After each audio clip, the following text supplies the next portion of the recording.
Hello, thank you for joining us today. Here we are going to discuss our project for developing a PID controller for a sous vide cooker.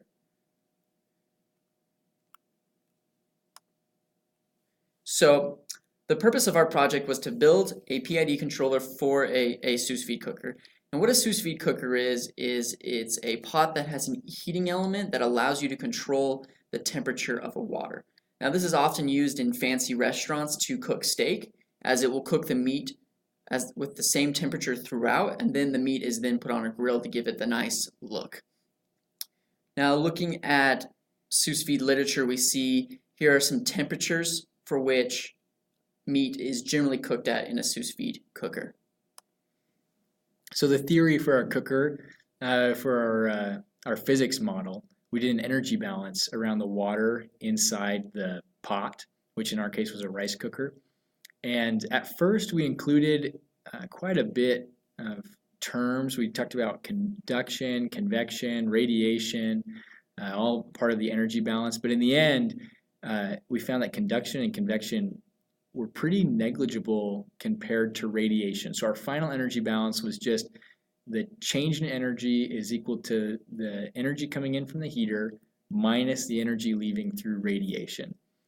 Now the steps that we took to complete this were first performing a doublet test or a step test, then fitting that to FOPDT parameters, and then comparing our FOPDT model with our physics-based model.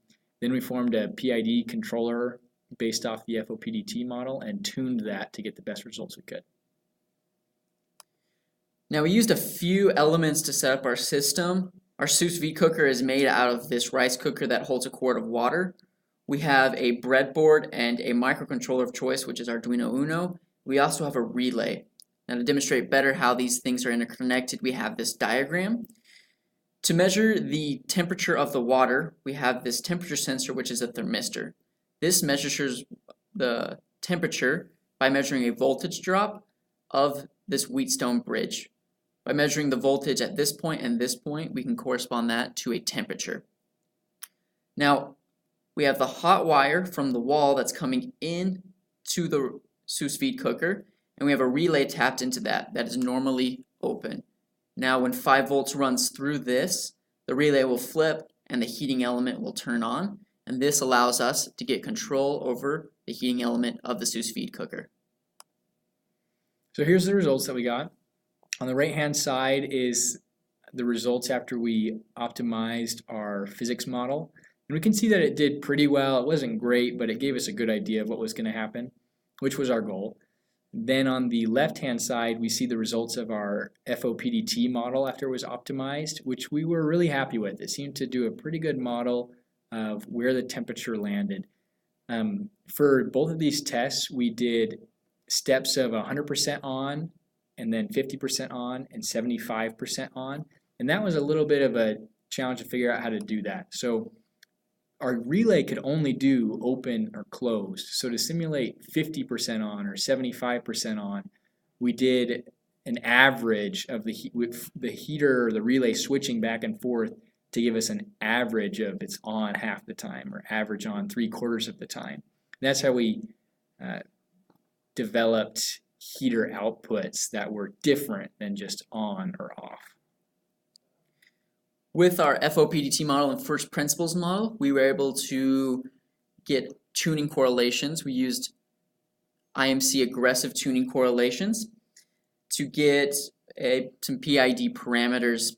And here we can see the results of our PID controller. We did 2 temperature set points.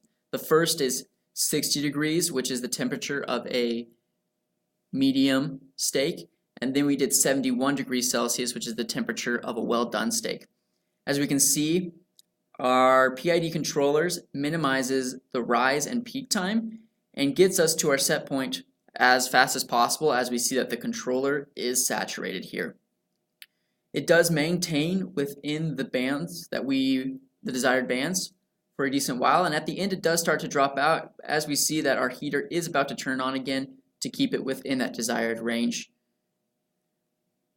Down here we can see the comparison of our first principles model and our FOPDT model, and we see that the FOPDT model has about less than half of the cumulative error of the energy balance. And although the energy balance does well for predicting heating periods, it fails to predict times when the heater is turned off.